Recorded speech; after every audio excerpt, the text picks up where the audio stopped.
Monsieur le Président de la République, Mesdames et Messieurs les ministres, Monsieur le Haut-Commissaire, Messieurs les parlementaires, Messieurs les présidents du gouvernement, du Congrès, des provinces, du CESE, du Sénat coutumier, les représentants des aires coutumières, Mesdames et Messieurs les maires, Mesdames et Messieurs les élus, Mesdames et Messieurs en vos grades et qualités, Mesdames et Messieurs, chers amis.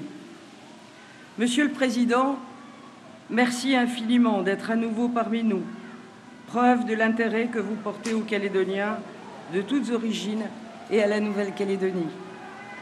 Nouméa rassemble toutes les cultures. Elle est à l'image de la Nouvelle-Calédonie et des liens puissants que ses habitants ont réussi à créer entre eux grâce aux unions, au métissage et à l'accueil des communautés arrivées au fil des années. Nous savons accueillir l'autre et faire qu'il fasse partie de nous. Notre histoire, Monsieur le Président, est une histoire complexe, avec des phases sombres, des ambiguïtés, mais elle est aussi faite de similitudes dans les destins personnels, de ressemblances dans les trajectoires familiales, dans le partage et les pratiques, dans l'accent, dans l'humour aussi. Ce lien indéfectible à cette terre que nous partageons toutes et tous vient en miroir de l'ouverture au monde dont nous savons faire preuve. Monsieur le Président, il me faut évoquer Kowejoka, ce qui en langue nanoumé signifie « place où l'on fait la paix ». Cette place de la paix, je l'avais rêvée. Nous l'avons concrétisée avec Marie-Claude Chibaou et Isabelle Lafleur, et je tiens à nouveau à les remercier. Jacques Lafleur et Jean-Marie Chibaou, que tout opposés, ont su, par leur poignée de main, nous amener tous sur le chemin de la paix. Vous voyez, la Nouvelle-Calédonie est aussi faite de ces moments de dialogue, d'intelligence et d'humilité. Cette place et ces deux hommes nous obligent collectivement à un impérieux devoir, celui de ne pas céder à la tentation de l'exclusion, du conflit, à la provocation, au racisme, au retour à des postures qui feraient reculer l'histoire. Notre histoire est riche précisément parce qu'elle ne peut se résumer à un schéma binaire. Et à ce titre, notre avenir ne doit pas non plus s'envisager de manière binaire. Et je sais qu'il existe, chez nous, les Calédoniens, beaucoup plus de choses qui nous rassemblent que de choses qui nous séparent. Que la sphère politique locale apparaît clivée, figée sur des positions antagonistes, alors que les Calédoniens continuent de parler, de partager, de rire, de pleurer aussi, et donc d'avancer. Ils progressent et se projettent dans un avenir qu'ils souhaitent construire ensemble et dans la paix. Monsieur le Président, aujourd'hui, je forme le vœu qu'une nouvelle page de l'histoire de la Nouvelle-Calédonie s'écrive avec vous dans une France qui nous protège. Je vous remercie.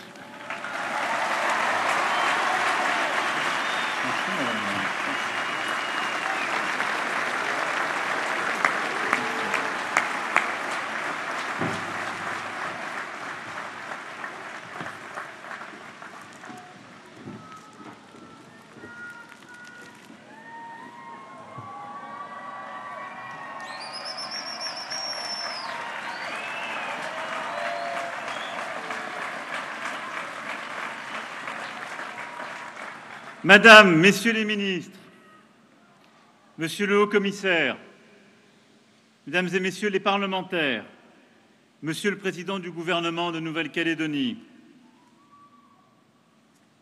Madame et Messieurs les présidents de province, chère Sonia, cher Jacques, Madame la maire, chère Sonia, merci pour vos mots.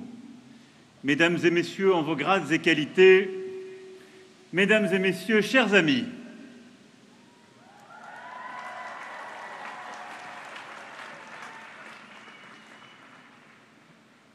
je suis heureux de revenir ici, à Nouméa, 5 ans après ma première visite, Et en 5 ans, un chemin courageux a été parcouru, au gré de 3 consultations. En 5 ans, le destin de la Nouvelle-Calédonie s'est précisé, même si l'avenir reste à écrire. Et depuis 5 ans, vous m'avez manqué.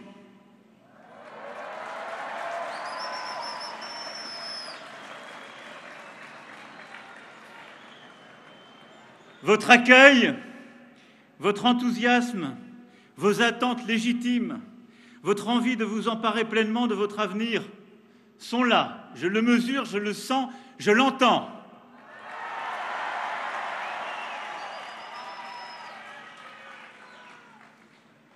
Et de Touro à Magenta, en passant par Mouindou, j'ai vécu ces 2 jours avec vous, à nouveau de cette ferveur, dans toute la diversité de vos parcours, de vos espoirs, de vos récits. Kanak, Caldoche, métropolitain, wallisien, foutounien, polynésien, vietnamien, japonais ou métis, françaises et français du Pacifique, avec cette jeunesse qui est la plus grande richesse de l'archipel.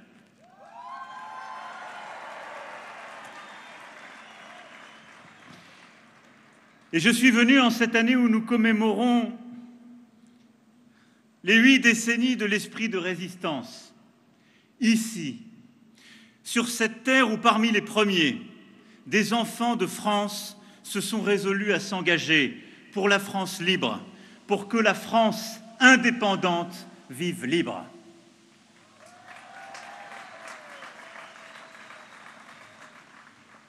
Et c'est cette mémoire, ce sont ces combats qui aussi nous obligent. Et cette rencontre, j'ai voulu la faire ici, à Nouméa, place des Cocotiers, devant cette nouvelle place de la paix. Vous venez de l'évoquer, Madame la maire. Devant ces statues de 2 grands Calédoniens, Jacques Lafleur et Jean-Marie Tjibaou. Avec Michel Rocard, on peut dire de Jacques Lafleur et Jean-Marie Tjibaou que sans rien abandonner, ils ont su donner et pardonner. Et ce courage du don se lit aujourd'hui sur leur visage, dans leur regard, aujourd'hui immobile derrière moi, où passe l'amitié, la confiance, un sens de la fraternité. Se donner tout entier dans ce geste de confiance sans se renier, sans abandonner l'essentiel de ce qu'ils étaient. Car cette poignée de main ouvrait le champ d'un avenir partagé. Et dans un monde où ressurgissent les rivalités, la brutalité, le cynisme froid des volontés de puissance, où la liberté est sans cesse menacée, ce processus, initié il y a 35 ans, est une fierté pour nous tous, un exemple pour le monde, un exemple français, un exemple calédonien.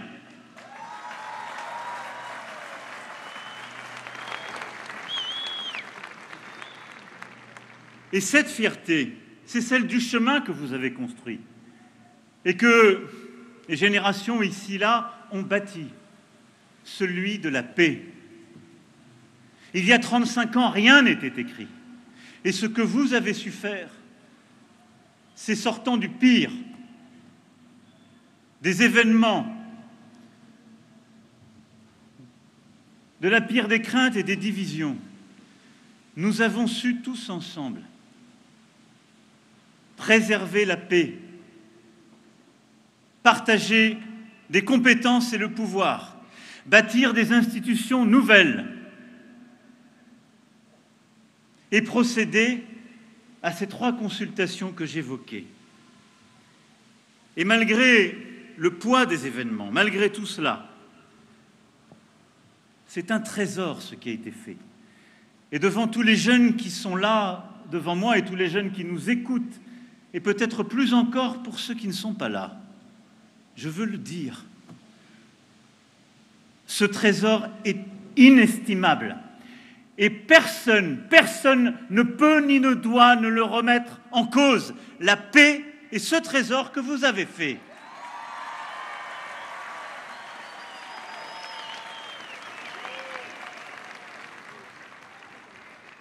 Alors maintenant, il nous appartient de regarder les 5 années que nous venons de traverser et de regarder l'avenir. Il y a 5 ans, j'avais pris des engagements devant vous. J'ai beaucoup de défauts. On me les reproche. Mais j'essaie au maximum de dire ce que je vais faire et toujours de faire ce que j'ai dit. Et donc, j'ai modestement fait ce que je vous avais dit il y a 5 ans. Et ce que nous avons fait ensemble, c'est aussi de faire ce que les signataires avaient décidé, ce sur quoi mes prédécesseurs s'étaient engagés, ce que les accords avaient prévu. En 5 ans, nous avons avancé. Les consultations prévues par l'accord de Nouméa se sont tenues après des campagnes ouvertes et respectueuses. La première a été organisée à l'initiative de l'État. La deuxième, à la demande des non-indépendantistes. Et la troisième, à la demande des indépendantistes.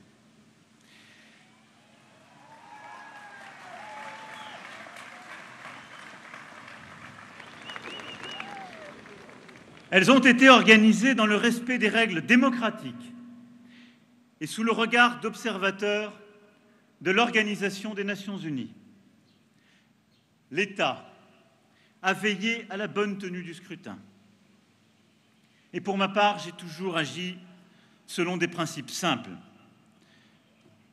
Ne pas être lâche, ne rien reporter, ne rien cacher, assurer la continuité de l'État républicain, tenir les engagements pris, être le garant des choix faits par mes prédécesseurs dans la continuité des accords de Matignon-Oudinot puis de Nouméa, appliquer la lettre et l'esprit de ces accords, conserver un espace de dialogue entre toutes les forces intéressées et avoir aussi la franchise d'exprimer une préférence personnelle, ce que je crois être le mieux pour la France et pour la Nouvelle-Calédonie.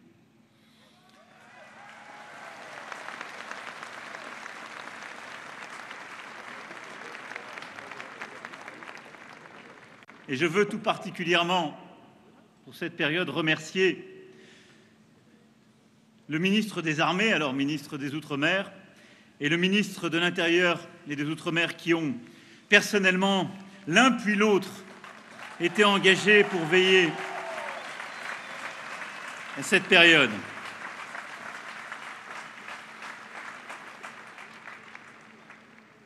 Sans heurts, avec respect, le processus a suivi son cours et c'est une victoire collective.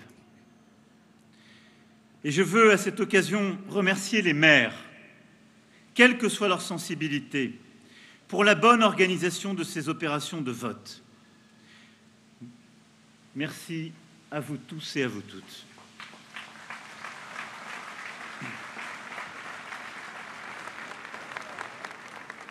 Et nous l'avons fait dans une période inédite, où l'épidémie était là, qui pendant plus de 2 années a bloqué beaucoup de choses, a perturbé le monde entier, et tout particulièrement la région.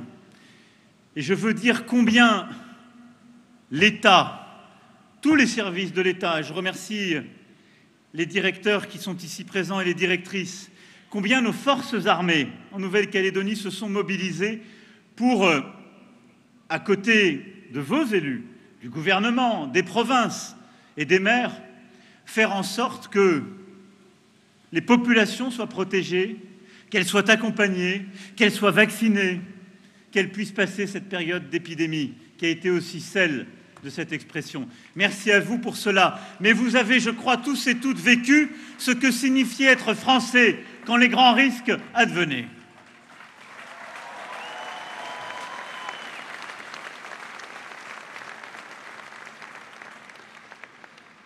Alors, à l'issue de ces 3 référendums,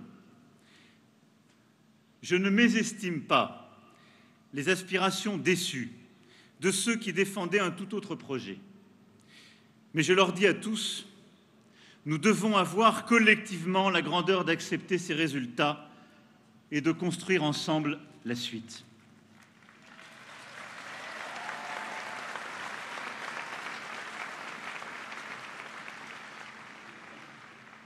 À vous tous, je dis que je suis honoré, à vos côtés, d'avoir été le président qui a conduit le processus politique prévu par l'accord de Nouméa.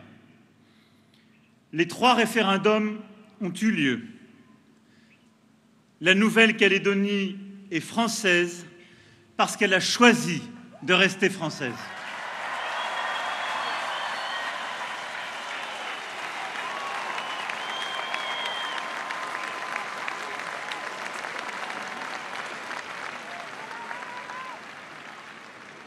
Et aujourd'hui, je suis venu vous dire très solennellement, avec respect et humilité, que je serai aussi, avec vous toutes et tous, le président d'un nouveau projet. Et je veux le bâtir avec vous, celui de la Nouvelle-Calédonie dans la République.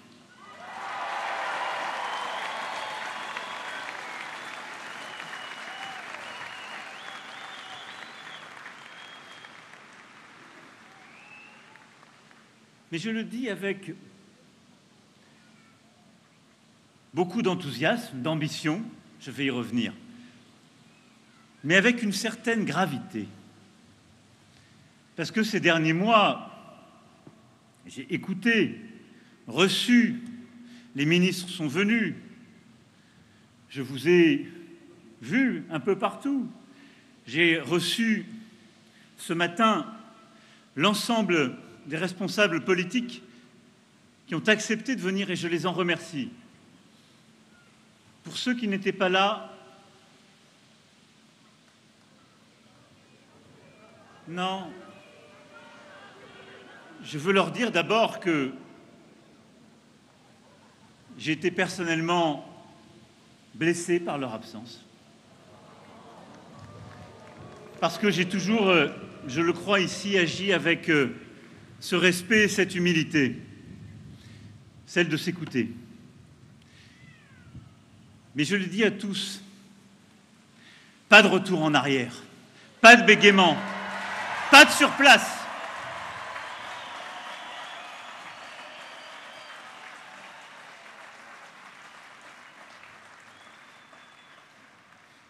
Mais dans le moment que nous vivons, et ce qui en pose la gravité, il y a plusieurs risques. D'un côté, il ne faut pas nier ces référendums, qui sont l'expression d'un processus signé, voulu, et qui a été loyalement organisé. Et je le dis avec d'autant plus de force devant plusieurs responsables indépendantistes qui étaient là ce matin, qui sont là encore devant moi.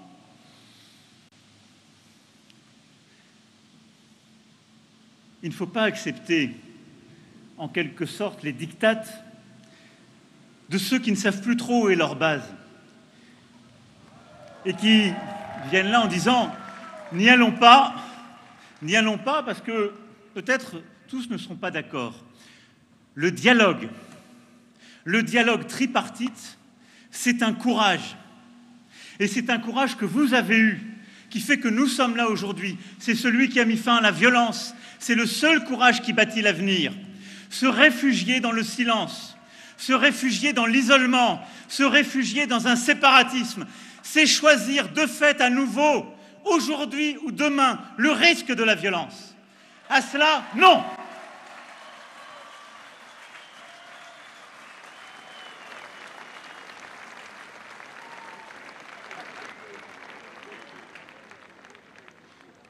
Mais de la même manière, je dis aux non-indépendantistes, est-ce que ces 3 référendums ont tout réglé? Est-ce qu'ils ont purgé toutes les questions? Est-ce qu'on pourrait en quelque sorte repartir sous un jour nouveau en disant « Allez, tout ce qui faisait les difficultés, on l'a réglé. On avance, la République est là. Nions tous les problèmes, les fractures, les frustrations, les tensions, et avançons. » Non. Et il faut dans ce moment redoubler d'humilité et de sens des responsabilités, et savoir là aussi d'où nous venons collectivement. Et au fond, ce que j'attends des uns et des autres, c'est de ne pas répéter les erreurs de l'histoire, de sortir du face-à-face qui reconduira aux mêmes violences, aux mêmes difficultés, et de dire « Nous avons acquis une chose, par 3 reprises comme prévu, la Nouvelle-Calédonie a choisi de rester française. »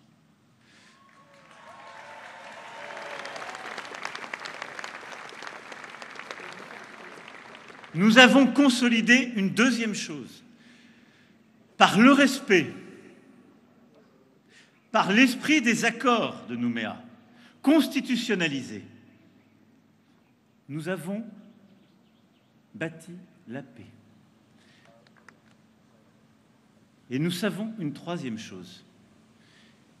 Il nous faut maintenant construire l'avenir, le jour d'après, par un projet ambitieux, profond, uni, qui suppose, à mes yeux, de savoir tresser 2 chemins, qui sont le message que je veux avoir pour vous aujourd'hui, et qui sont tout autant de risques pour tout le monde, mais qui sont notre devoir de sortir du face-à-face, du bloc à bloc, qui seuls permettront l'unité, la réconciliation, le chemin d'avenir pour la Nouvelle-Calédonie, dans la République et dans le Pacifique. C'est le chemin du pardon et le chemin de l'ambition commune et de l'avenir.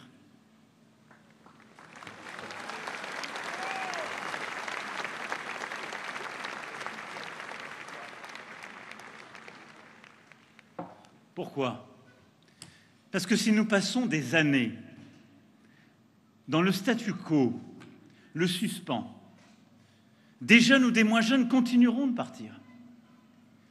Parce que si nous continuons dans le statu quo, le monde ne nous attend pas. Les tensions géopolitiques s'accroîtront, réduiront nos possibles. Parce que si nous restons dans le statu quo, le changement climatique ne nous attendront pas, on le voyait encore hier à Touault. Et la côte reculera et les réponses ne seront pas là. Nous avons un devoir d'agir pour les nouvelles générations, pour notre jeunesse, qui suppose, chacune et chacun, moi le premier, de prendre quelques risques, de sortir de nos positions acquises, de nos automatismes. C'est cela le projet d'avenir que je suis venu vous proposer.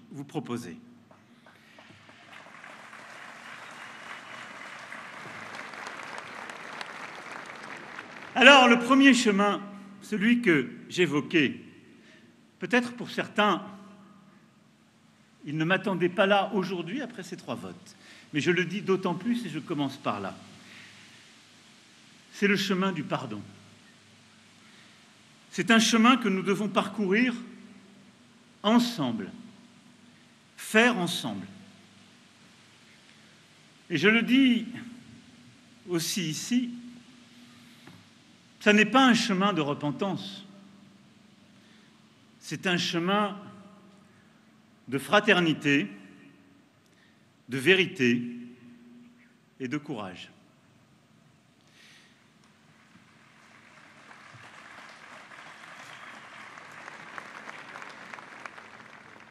Parce que si j'essaie de regarder en face notre histoire en Nouvelle-Calédonie, il y a un fait initial,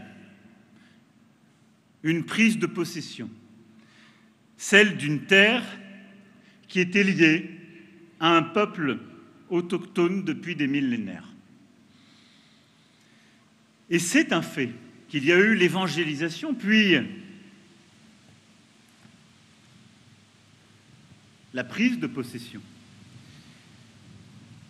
Et je nous voyais avec les ministres et ma délégation, à chaque instant, faire coutume à vos côtés, pour marquer le respect à la tradition, aux autorités coutumières, à ce lien ancestral. En 1853, nous n'avons pas fait coutume. Soyons clairs et honnêtes. Et je crois que ce fait inaugural et la violence qui l'accompagne est une souffrance première qui a empêché ensuite beaucoup d'autres histoires. Et il nous faut la regarder en face. Et il nous faut regarder en face cette histoire, ce début et ce passé qui ne veut pas passer. Alors, il ne résume pas toute l'histoire de la Nouvelle-Calédonie, loin de là. Mais il faut aller déjà chercher celui-ci. Et c'était le sens même de ce que j'ai fait il y a 5 ans, lors de cette première rencontre avec vous, lorsque j'avais pris l'initiative pour montrer la volonté de l'État d'avancer, de vous remettre ici solennellement l'acte de prise de possession de 1853. C'était une première étape, c'était de le remettre. Et j'ai été frappé d'une chose. 5 ans après, plusieurs d'entre vous m'ont dit « On n'a pas compris ce que vous avez voulu nous dire, ce que vous avez voulu faire. » C'était quoi le message, au fond? Alors, j'ai compris, parce que j'apprends, c'est ce que j'aime à votre contact, que l'erreur que j'avais faite, c'était de penser qu'un acte unilatéral pouvait venir corriger un autre acte unilatéral. Ça ne marche pas comme ça. Ça ne correspond pas ni à la cosmogonie mélanésienne, ni au fond au récit, à l'histoire, à la force kanak et calédonienne. Et donc j'ai compris qu'il fallait bâtir un chemin avec plus d'humilité, peut-être plus de temps. Et je me suis dit, l'erreur que j'ai faite, c'était de vous remettre cet acte à Nouméa. Alors j'ai proposé au président Mapou ce matin, après en avoir discuté avec Manuel Casarero et d'autres, si vous acceptez de le faire, il faudrait au fond que cet acte, on lui fasse refaire le chemin. Le chemin initial de la possession et du moment de la colonisation, de ces différentes batailles, de ces moments difficiles.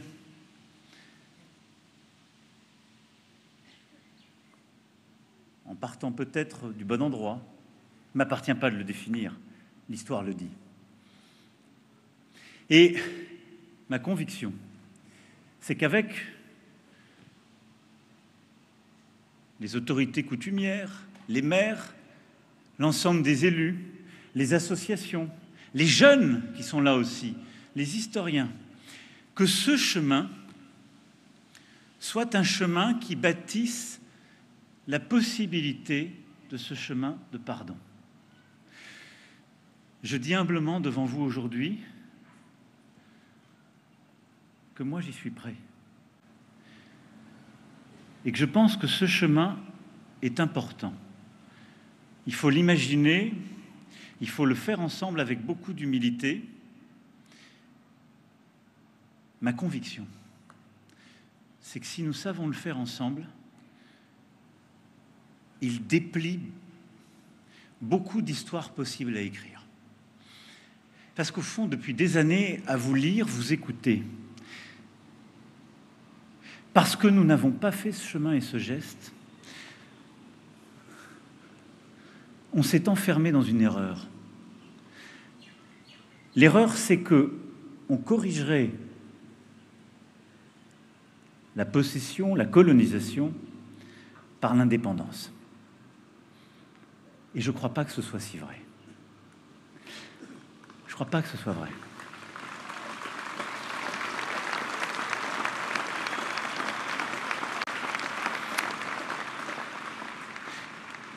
Je pense que d'abord, on ne corrige rien. Le passé est là. Mais je pense qu'on rend un futur possible par un chemin de pardon à bâtir et à faire ensemble. C'est cela ce que je veux vous proposer aujourd'hui solennellement.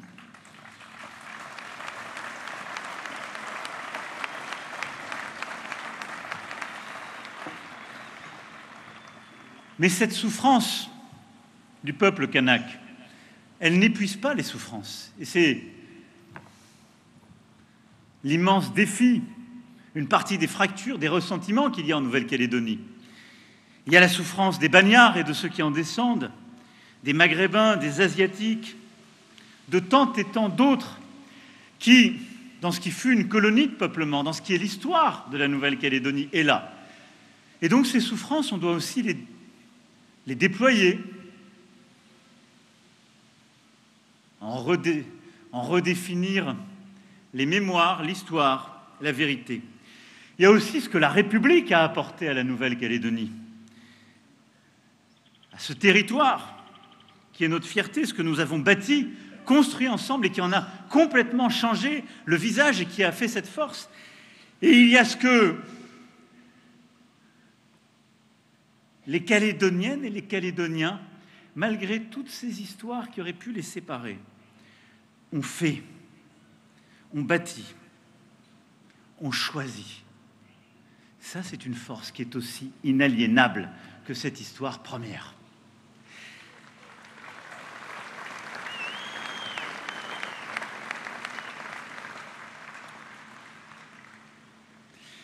Et c'est pourquoi je souhaite que ce chemin de pardon embrasse aussi une initiative plus large qui porte sur l'histoire moderne et contemporaine et qui correspond à l'initiative portée par le comité Mémoire, Histoire, Vérité, Réconciliation et qui se propose de réunir tous ceux qui souhaitent recueillir la parole et les témoignages de ceux qui ont vécu les événements, de collecter les mémoires et de permettre l'apaisement. Et de permettre aussi de consolider la sédimentation de cette histoire commune. Ce comité doit se renforcer, être indépendant. Je l'ai dit il y a 2 jours, je souhaite que ceux qui participent au comité des sages y participent et que toutes les bonnes volontés s'y joignent. Mais je suis convaincu que ce chemin de pardon, de mémoire, d'histoire est indispensable pour construire un chemin de réconciliation. Et je vous le dis avec gravité, avec responsabilité et avec affection. Il n'y a aucun débat institutionnel, aucun débat politique qui règle les sujets de mémoire, de respect et les histoires. Et le risque du surplace, il est dû au fait que nous avons ici ensemble un passé qui ne veut pas passer. Je ne suis pas pour l'effacer, au contraire. Je suis pour qu'on l'écrive, le consolide, qu'on le pense, qu'on le raconte, qu'on le transmette dans toutes ses composantes. Et je suis pour bâtir ensemble ce chemin de pardon. Voilà la proposition que je vous fais aujourd'hui.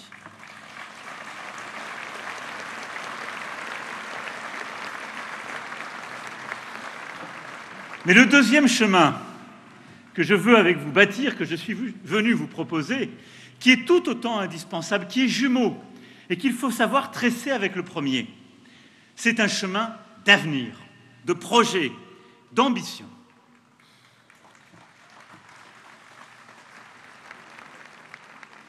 Ce nouveau projet, c'est d'abord celui d'institutions pérennes, rénovées, efficaces, pour sortir du face-à-face du processus politique prévu par l'accord de Nouméa, qui avait instauré en proposant un choix binaire dans un calendrier fermé.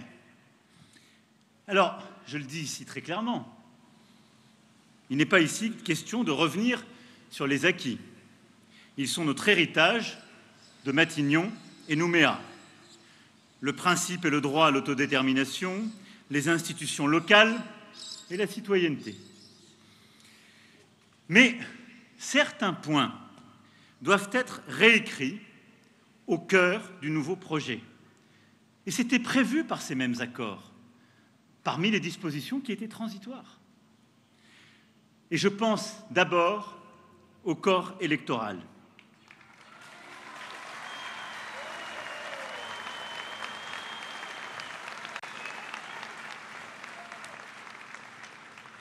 Et je constate sur ce point que vos représentants ont tous accepté de faire un premier pas en avançant sur le dégel du corps électoral pour les provinciales de 2024.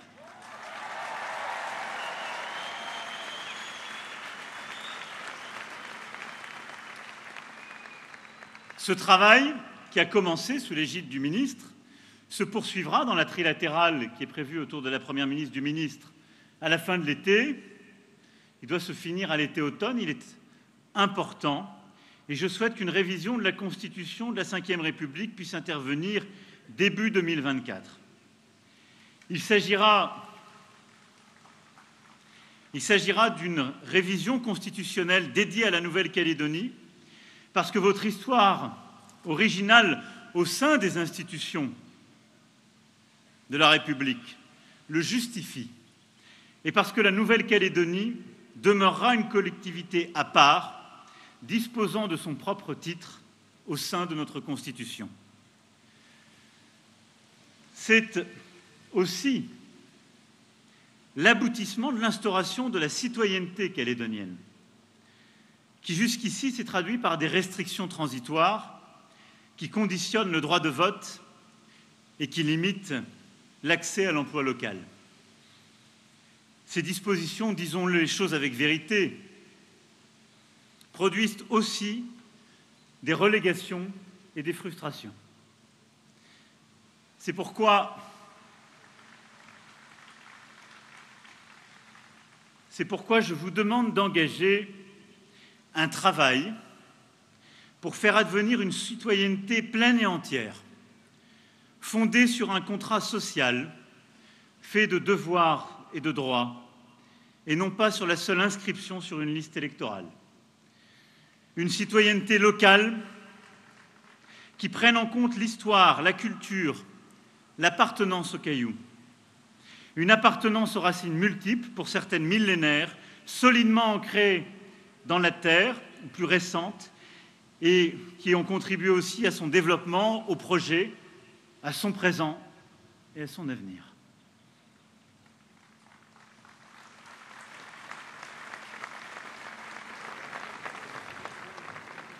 Vous l'avez compris donc, à très court terme, il nous faut avancer sur le dégel du corps électoral pour les provinciales qui doivent se tenir en 2024.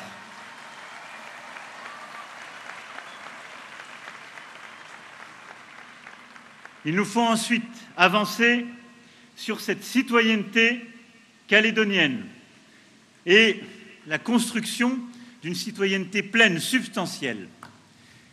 Et il nous faut enfin bâtir ce statut nouveau, tel que nous voulons le faire. Alors, peut-être celui-ci pourra-t-il se faire en quelques mois. Je le souhaite, mais je ne veux presser personne. Et sur ce point et sur le sujet du statut, il doit se construire dans le consensus, le respect de chacun, l'écoute, mais l'écoute active, l'écoute où aucune chaise ne reste vide et où chacun propose.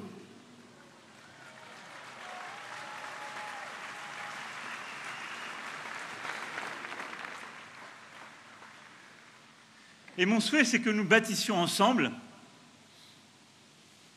dans les mois, les trimestres qui viennent, un statut nouveau qui permette de prévoir des institutions, de la stabilité dans le temps, de la visibilité pour se projeter, pour que les générations savent qu'elles auront de la durée, de la stabilité, du respect, de la reconnaissance de tous, mais pas des rendez-vous tous les ans où on vote.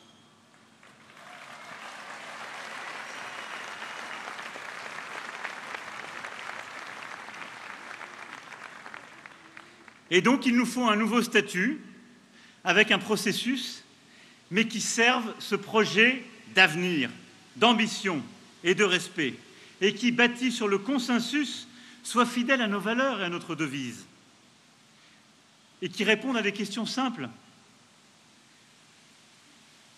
Comment construire l'avenir, le modèle économique, social de la Nouvelle-Calédonie? Comment bâtir un projet qui permette de faire une place juste aux femmes dans la société calédonienne? Comment bâtir un projet qui permette de construire un avenir durable et souhaitable pour nos enfants en Nouvelle-Calédonie? Comment bâtir un grand projet ambitieux, océanique et pacifique? Ce statut, il doit répondre à une ambition et à un projet, avant toute chose.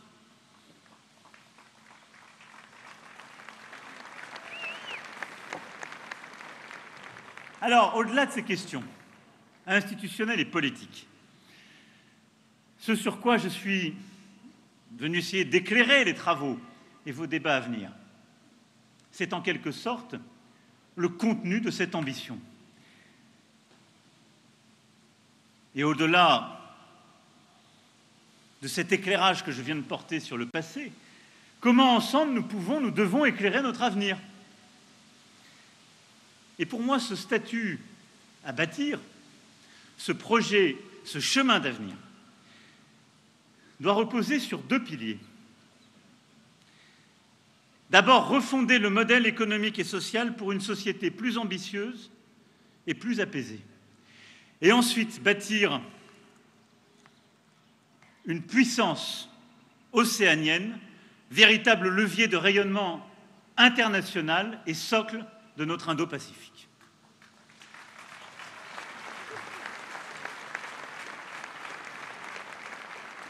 Alors oui, la base de notre projet de statut à bâtir, c'est un projet économique et social. Ce qui fait que les jeunes resteront, ce qui fait que les jeunes qui sont là auront un avenir, ce qui fait que dans 20 ans, 30 ans, ils pourront continuer de bâtir ce bon chemin. Ce sont des emplois ici créés, c'est de la richesse ici produite, c'est de l'ambition partagée. Et pour cela, nous avons des forces et des difficultés qu'il faut regarder en face. Le socle de cette refondation, c'est une relance économique qui passe par la souveraineté industrielle, énergétique et agricole.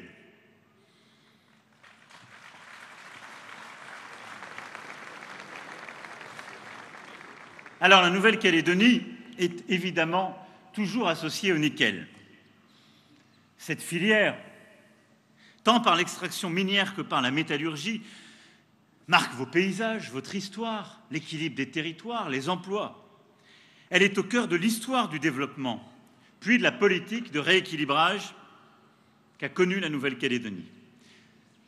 Et le nickel est une richesse pour la Nouvelle-Calédonie. C'est aussi, et je le dis ici avec force, une ressource stratégique majeure pour la France et l'Europe, à l'heure où nous avons engagé un effort massif de réindustrialisation. Et à ce titre, le nickel doit pouvoir être pris en compte dans la législation européenne sur les matières premières critiques.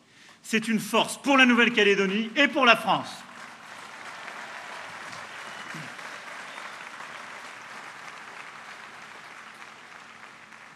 Mais soyons clairs, le nickel n'enrichit pas suffisamment votre territoire. Pourquoi? Parce que des contraintes réduisent sa compétitivité et limitent la rentabilité des entreprises de métallurgie. avec un cercle vicieux que chacun connaît. Alors, bon, on m'avait fait un discours extrêmement prudent et très sophistiqué. Mais si je vous lis le discours qu'on m'avait fait, j'ai peur que les uns me trouvent très poli et que les autres considèrent que l'État va encore mettre de l'argent pour régler les problèmes de court terme sans régler aucun problème de long terme.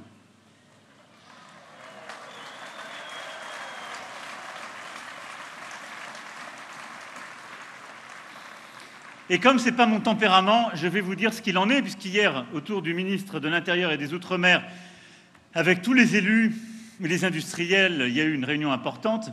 Donc je vais vous dire où on en est et ce qu'on va faire avec beaucoup de franchise. Bon, on a 3 usines. Elles sont très importantes pour l'équilibre des territoires et pour l'emploi. Une partie de notre activité du nickel est très stratégique. Une autre partie, moins. Parce que ce n'est pas le même nickel. On a un premier travail à faire, c'est de réorienter une partie de notre production pour aller vers les bons produits et les bons débouchés. C'est un travail qu'il faut engager. La deuxième chose, c'est qu'aujourd'hui, aucune de ces usines n'est rentable. Aucune. Elles ne sont pas rentables parce que le modèle des productions n'est pas compétitif et parce que l'énergie n'est pas compétitive. Donc il y a un travail qu'il faut faire et qui est la responsabilité de toutes les parties prenantes, déjà à court terme. Pour être compétitif, il faut faire 2 choses. Il faut bouger la doctrine nickel, parce que s'il y a 0 export, il y a peu de chances que ce soit compétitif pour ces 3 usines. Et il faut un peu bouger les équilibres de production. C'est la réalité, ça ne fera pas plaisir à tout le monde, mais c'est une réalité. Donc ça, c'est le travail que j'attends de vous. Alors l'État pourra accompagner, mais je vous le dis sincèrement, ce n'est pas sérieux si on accompagne et si le travail sur, d'une part, l'export nickel n'est pas fait et sur les coûts de production n'est pas fait.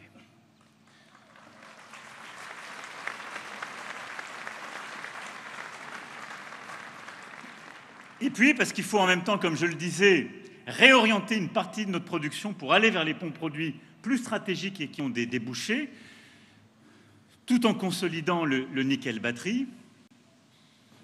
On va construire les filières, la valorisation aval, pour en faire un maximum en Nouvelle-Calédonie, pour sécuriser les acheteurs et l'aval avec vous. Et puis, on va devoir engager un immense chantier, qui est celui de la refonte du système énergétique. Parce que le seul moyen d'avoir un avenir pour la filière nickel, c'est de produire une énergie qui est compétitive par rapport au reste de la région, donc moins chère pour les entreprises, et qui est beaucoup plus décarbonée. Parce que la réalité qui est cruelle, c'est qu'aujourd'hui, à cause de cela, la Nouvelle-Calédonie ne peut pas être compétitive parce qu'elle produit du nickel qui est beaucoup plus cher que l'Indonésie ou d'autres qui ont de l'énergie à moindre coût. Et nous sommes un des territoires où la tonne de CO2 par habitant est le plus important parce qu'on le fait avec du charbon. Et donc, ce n'est pas cohérent. Et ça ne pourra pas durer. Et donc, la refonte du système énergétique, productif, est essentielle. Ce sont plusieurs milliards d'euros. Là, on ne va pas se battre sur les compétences. On va être clair, il n'y a que l'État qui peut le financer.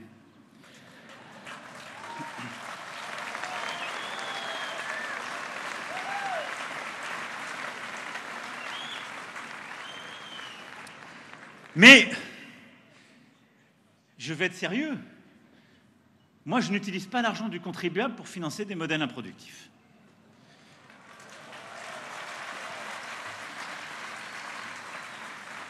Et donc, on va s'engager sur un projet nickel d'avenir sur la base de ce que je viens de dire. Rendez-vous en septembre autour des ministres avec toutes les parties prenantes, mais chacun devra faire une partie de l'effort, améliorer les coûts de production, réorienter la stratégie, changer la doctrine nickel et investir massivement pour changer le modèle énergétique.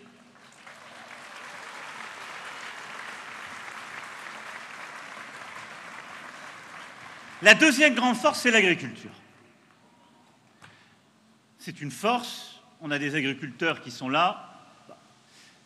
c'est une force, mais nous ne sommes pas à l'autonomie alimentaire. 17% de ce qu'on consomme est produit sur le territoire. Et donc on est très dépendant. Et ce chiffre n'est pas bon. Parce que s'il y avait à nouveau des grandes crises sanitaires, des risques géopolitiques, importer de plus de 80% de ce qu'on consomme, même s'il y a aussi de la culture vivrière, qui est une chance pour les territoires, même s'il y a des équilibres locaux qui sont là, et une culture vivrière qui correspond à la culture kanak, qui est aussi une force et qu'on ne compte pas toujours dans les chiffres et les statistiques. Par parenthèse, on a besoin de statistiques agricoles actualisées. Donc ça, je compte sur vous pour les faire. Mais on doit renforcer notre modèle agricole.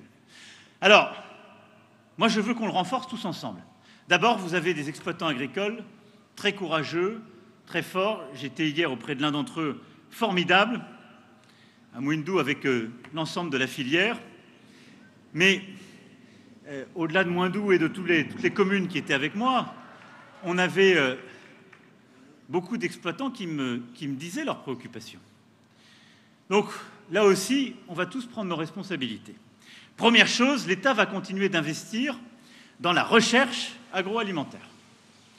On va investir pour aider plusieurs filières à innover, à continuer à se passer au maximum d'intrants et pouvoir faire de la production plus compétitive, comme on l'a vu hier sur l'ananas. Mais on doit aussi être lucide sur le fait que l'immense défi en matière d'agriculture, ce sera le foncier. Et les 3 dernières décennies ont permis de réussir une chose qui correspondait aux accords. C'est la restitution d'une partie des terres, et à cet égard, la DRAF a vraiment réussi sa mission.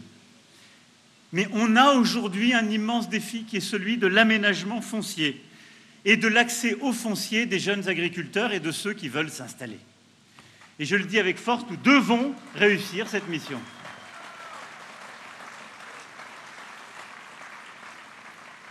Et donc, pour cette ambition agricole, on doit réussir ensemble, et ça peut passer par des négociations. Il faut aménager le foncier, il faut permettre à des justes prix aux jeunes exploitants de reprendre ou d'accéder à du foncier. Il faut permettre aux jeunes qui reprennent de reprendre à un bon coup et donc de les aider à porter ce foncier avec des bonnes structures. La DRAF sera réformée pour aider à faire de l'aménagement foncier et de l'aménagement agricole dont nous avons besoin. Et nous devons aussi aider des jeunes qui ne sont pas dans le secteur à s'installer. La leçon de Mouindou, c'est celle-là, je l'ai retenue.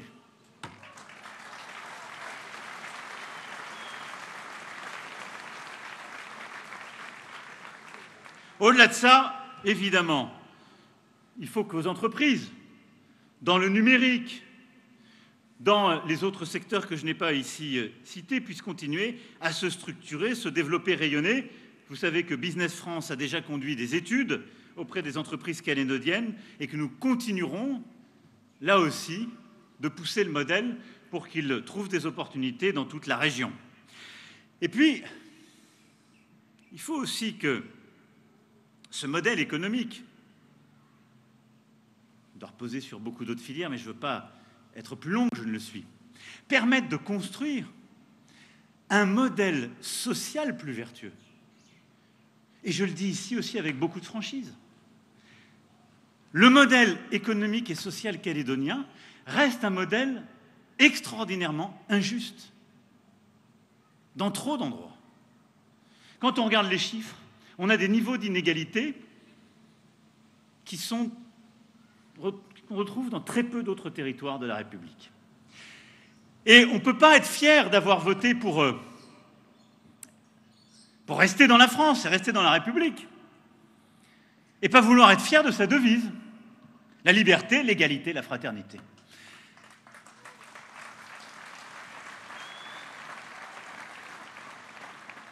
Et donc, ces grandes forces productives qu'on va développer tous ensemble, cette ambition, doit servir aussi à bâtir un modèle social plus juste, moins d'inégalités économiques.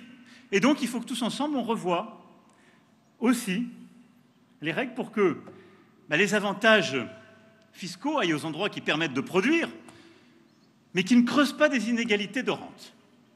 C'est jamais une bonne chose.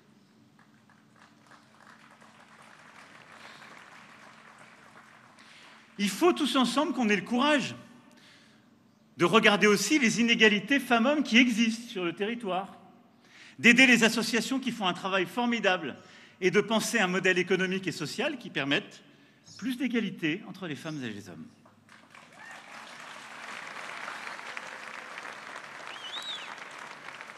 Il faut, comme d'ailleurs l'État s'est engagé à le faire aux côtés du gouvernement et des provinces, à travers ce qu'on a vu ce matin à Magenta, qui avec la SIC, grâce au financement de l'Agence française de développement, qui est au capital, qui a remis de l'argent de l'État aux côtés du gouvernement, avec, on l'a vu tout à l'heure à Magenta, la province sud, fait de l'inclusion sociale, aide à développer des projets.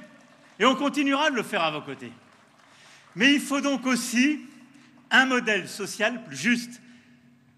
C'est ça aussi qui permettra d'arrêter le face-à-face, le dos à dos et les tensions. C'est ça aussi qui permettra de sortir des ressentiments qui demeurent.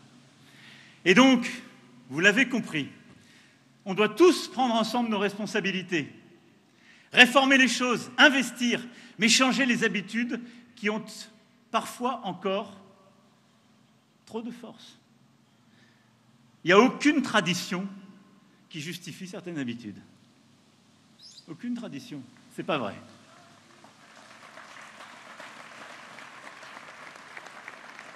Et moi, j'ai noté une chose qui m'a beaucoup ému.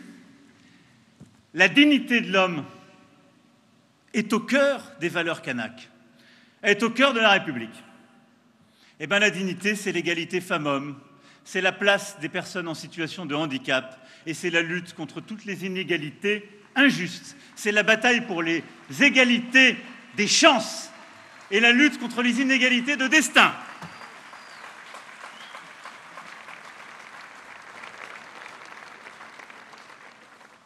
Et le deuxième pilier, après ce modèle économique et social dont nous avons besoin, le deuxième pilier de ce chemin d'avenir que nous devons bâtir tous ensemble,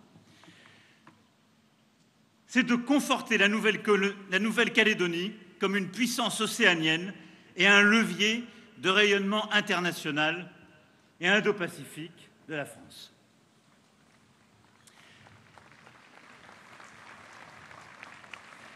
Il y a 5 ans, je vous le disais, et je l'avais présenté en Inde, en Australie, j'ai voulu pour notre pays une stratégie indo-pacifique forte. Beaucoup nous regardaient les yeux écarquillés. La France parle d'Indo-Pacifique. Vous étiez moins surpris. On a mis du temps, même à Paris, à changer les choses, parce que beaucoup, il faut bien le dire, dans les administrations ou les états-majors, disaient le président de la République, il a cette lubie, mais enfin, on a déjà beaucoup de priorités, nos voisinages ne sont pas là. Mais on ne peut pas être fier quand on vient à Nouméa, à Papeete ou ailleurs, de dire « Regardez, nous sommes une puissance, nous sommes là », et considérer que ce serait un ailleurs. La France est une puissance indo-pacifique à travers vous et par vous. Et c'est une fierté, et c'est une force. Nous avons dans cette région près d'1 500 000 compatriotes, plus de 8 000 militaires. Et cette force-là, nous l'avons ces dernières années consolidée. D'abord diplomatiquement. On a réinvesti une stratégie diplomatique que j'ai présentée il y a 5 ans en Inde, puis en Australie, qu'on a déclinée avec tant de nos partenaires d'Indonésie, Fidji, et que j'irai porter dès demain au Vanuatu, puis en Papouasie-Nouvelle-Guinée, avec d'ailleurs plusieurs élus qui m'accompagneront de Nouvelle-Calédonie et de Polynésie française. Cette stratégie, c'est celle qui consiste à dire, avec vous tous, la France a une voix dans le Pacifique et en Océanie. Cette voix, c'est celle de votre histoire, ici, et qui réconcilie tout à la fois la tradition kanak et la vocation de la République. C'est celle de la dignité humaine et de l'universalisme. C'est celle de l'ancrage et du respect de cultures qui font la force océanienne et d'équilibre qui ne cède à aucune puissance. Notre stratégie indo-pacifique, elle est simple. C'est la liberté de la souveraineté. Et je le dis aussi ici avec beaucoup de force, regardons l'Indo-Pacifique tel qu'il est. Ça nous aidera à sortir de nos débats et de nos guerres en quelque sorte intestines parfois. Les questions d'indépendance sont des questions des décennies passées. Si l'indépendance, c'est choisir demain d'avoir une base chinoise ici ou d'être dépendance d'autres flottes, bon courage. Ça ne s'appelle pas l'indépendance.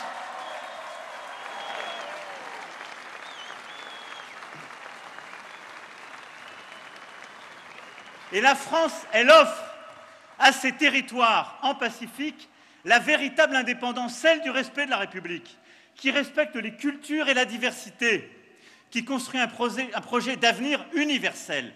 Et la France, par sa stratégie indo-pacifique, offre à ses partenaires cette même vocation, ne pas céder à des hégémonies et des impérialismes.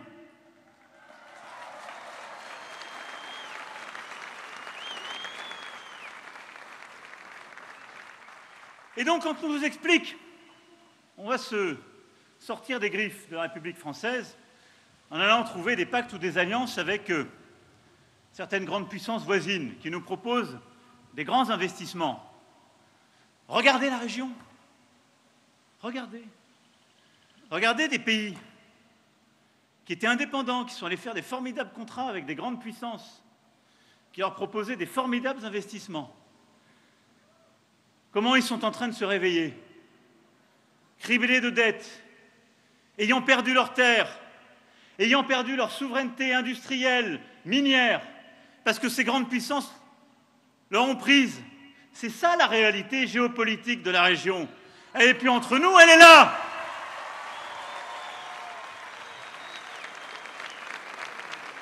Et donc, dans cette réalité, la France n'est pas simplement un refuge, c'est un avenir. Parce que nous avons une stratégie. Alors cette stratégie, elle repose sur un investissement diplomatique. On bâtit avec des partenaires cette volonté de construire la liberté, la souveraineté, d'investir à travers la communauté du Pacifique qui a son siège ici, que j'avais réuni il y a 5 ans, avec le Forum des îles du Pacifique, et peut-être avec, il nous faut être innovants, des organisations régionales à inventer autour de nos territoires, certains me l'ont proposé, et des associations nouvelles avec certains. J'y suis prêt. Mais nous investissons pour proposer quoi? Des stratégies, des alliances. Et pour moi, cette stratégie indo-pacifique, ce qu'offre la France derrière ses valeurs avec vous, se construit principalement autour de 2 grandes ambitions. Le climat et la défense. C'est simple et ça correspond aux enjeux de la région. Le climat, pourquoi? Parce qu'en Nouvelle-Calédonie, en Polynésie française, à Wallis et Futuna, partout dans la région, nous vivons les conséquences du dérèglement climatique. La vulnérabilité climatique, ce n'est pas une théorie. Et quand j'en parle à beaucoup de mes collègues européens qui pensent que c'est très lointain, je leur parle de ce que nous vivons ici. Je leur parle de ce que vous vivez, de ce que tant et tant de familles ici présentes, de communes, de territoires vivent. Ce qu'on a vécu à Touault avec la famille Dely et avec plusieurs autres hier. Des familles qui sont arrachées à leur maison, à leurs ancêtres, à leurs morts. Des tribus, des clans qui sont complètement désorganisés, désorientés par les conséquences du changement climatique. Nous avons, je crois, une voie, une réponse à apporter. Et cette réponse, je crois que ce que nous sommes nous rend encore plus forts pour le faire. Parce que cette réponse, c'est le mariage de la prise en compte de ce que les peuples autochtones connaissent de la nature. Il y a dans les peuples autochtones un savoir, une connaissance de la nature, de la terre comme des océans, de la biodiversité, de la manière de la préserver, de répondre aux conséquences de ce changement, de le prévenir et de préserver notre biodiversité. Et puis la France, comme grande puissance scientifique, a une capacité aussi à comprendre, prévenir ces changements et à apporter une solution. Et donc je crois que notre réponse en matière de climat, comme puissance indo-pacifique, c'est le mariage, justement, d'une nation qui sait réconcilier la voix de peuples autochtones et d'une grande puissance scientifique. Et c'est pourquoi nous avons pris plusieurs initiatives dans la région en ce sens. Et que nous allons continuer de les développer avec tous les partenaires de la région. C'est aussi pourquoi nous allons continuer ici d'investir sur la recherche, avec l'IRD, avec le CIRAD, avec Ifremer. Je tiens d'ores et déjà à vous annoncer la programmation du remplacement du navire de l'Ifremer.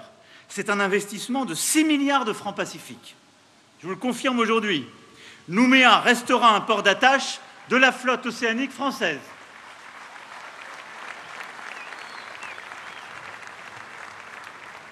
Et ceci va nous permettre de continuer à répondre aux besoins de missions en mer pour réaliser des programmes de recherche dans les zones Nouvelle-Calédonie et de Polynésie, d'avoir un outil de rayonnement de la France vers les États insulaires en développement du Pacifique Sud et un vecteur de diplomatie scientifique indo-pacifique.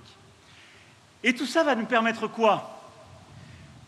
De comprendre ce qui est en train de se passer, de mesurer les risques de montée des eaux, d'anticiper la montée des eaux et les menaces sur nos littoraux, de construire des stratégies avec les communes pour mieux protéger nos littoraux, de construire tout de suite des stratégies peut-être pour relocaliser certaines familles dans le temps, par la science, par le respect des cultures autochtones, par l'organisation de notre administration et l'investissement. Cette stratégie pour la Nouvelle-Calédonie, c'est celle que nous voulons avoir aussi en Indo-Pacifique. Et vous l'avez compris, la stratégie climat et biodiversité, elle est au cœur de cette ambition indo-pacifique. Elle est une chance pour la Nouvelle-Calédonie, elle est une chance pour la France, elle est une chance pour tous nos partenaires dans la région.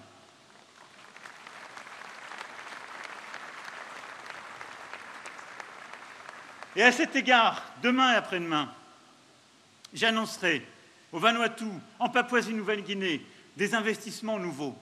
L'Agence française de développement va réinvestir dans la région des montants importants, aux côtés des îles du Pacifique, pour protéger la biodiversité. 760 millions de francs sont mobilisés pour cela en Nouvelle-Calédonie, mais nous allons investir dans la région. Et nous investirons aussi dans la protection de la forêt en Papouasie-Nouvelle-Guinée. Cette stratégie, elle est large, elle est ambitieuse, mais elle nous protège parce qu'elle nous permet d'avoir des alliés que nous respectons et que nous aidons.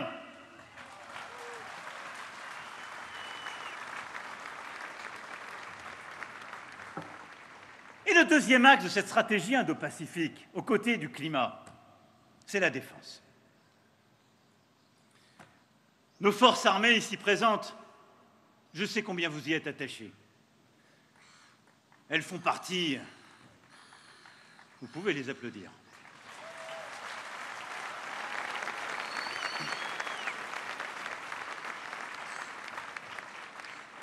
Elles sont un socle de notre défense, de la protection de notre territoire, de nos mers, de notre espace aérien. Elles nous permettent d'agir aux côtés de grands alliés et partenaires. Et elles permettent aussi de former notre jeunesse. Grâce au SMA qui voit passer tant et tant de jeunes et marque tant leur histoire et leur destin. Je crois très profondément dans le service militaire adapté, c'est une fierté et nous continuerons de le développer. Mais je suis venu ici vous dire que dans le cadre de cette stratégie indo-pacifique, les forces armées de Nouvelle-Calédonie ont engagé une reconfiguration et que nous allons redoubler d'ambition ici même.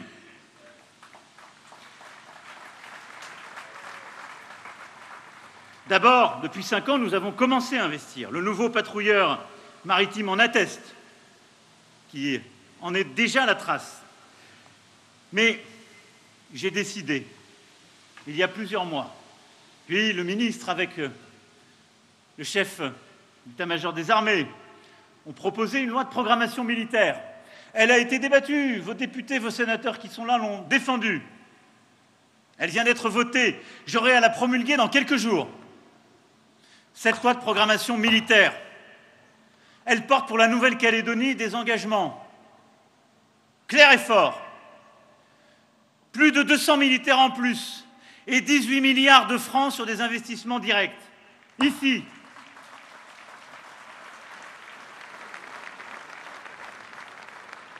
Elle montre que notre volonté d'indépendance, de souveraineté se joue aussi ici, pour la Nouvelle-Calédonie et la France, unis.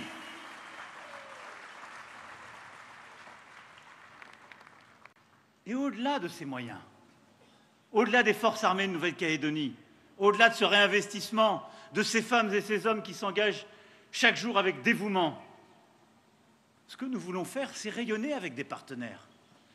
C'est leur donner confiance et s'engager avec nous. C'est ça notre stratégie indo-pacifique, avec l'Australie au premier chef, mais avec beaucoup d'autres États de la région. C'est la force des exercices que nous avons menés ces derniers mois. Exercices maritimes que vous avez vu déployer peut-être ces derniers mois, et puis la mission Pégase 2023 qui a permis à nos Rafales de survoler vos airs, ils étaient à nos côtés encore hier.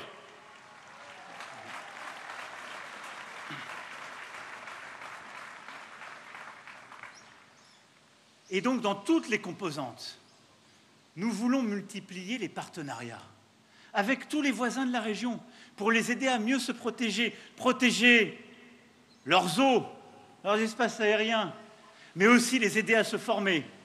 C'est pourquoi nous allons bâtir une académie du Pacifique ici même, pour former des militaires de toute la région.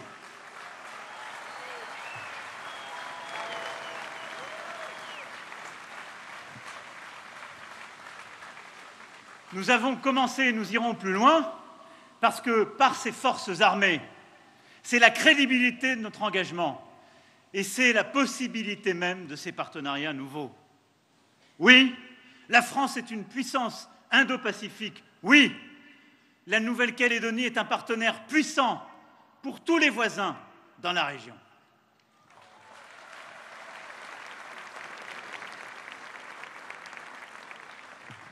Mes chers compatriotes, voilà ce que je suis venu vous dire aujourd'hui. En 5 ans, nous avons fait beaucoup. Et nous n'avons pas le droit d'en rester là.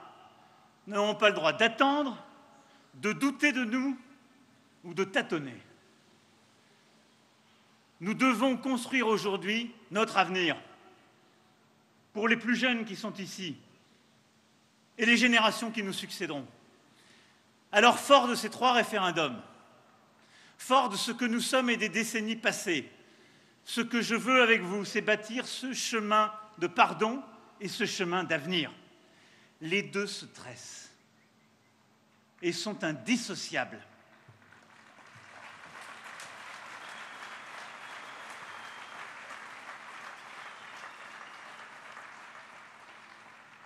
Il y a 5 ans, à Ouvéa, avec plusieurs d'entre vous, je plantais un cocotier, symbole de paix, pour essayer de montrer combien nous croyons dans l'avenir. Je veux ici, aujourd'hui, sur cette place du même nom, sceller avec vous un pacte. Et un pacte engage tout le monde. Un pacte qui doit nous conduire à sortir du face-à-face des uns et des autres. Un pacte de respect et d'ambition. Un pacte de tradition et d'ambition. Un pacte d'enracinement et d'universel. Ce pacte du pardon et de l'avenir. Ce pacte de Nouméa que nous scellons aujourd'hui, je m'y engagerai, comme je me suis engagé à vos côtés il y a 5 ans, Et donc vous me verrez parfois vous presser de décider, de choisir. Je sais que parfois cela vient contrarier le besoin de temps que certains expriment. Je respecterai toujours le temps qu'il faut pour une discussion sincère et loyale. Mais il nous faut avancer. Ce pacte, c'est celui qui vous donne et vous donnera la stabilité dans la République et la France, la stabilité pour l'avenir, la force pour demain, en respectant chacun et sans rien abandonner. Ce pacte d'aujourd'hui, ce pacte de Nouméa, c'est celui qui permet nos rêves, respectant la part singulière de chacun. Ce pacte d'aujourd'hui, c'est celui que nous scellons. Vous pouvez compter sur moi, parce que je sais aussi que je pourrai compter sur vous. Vive la Nouvelle-Calédonie! Vive la République! Vive la France!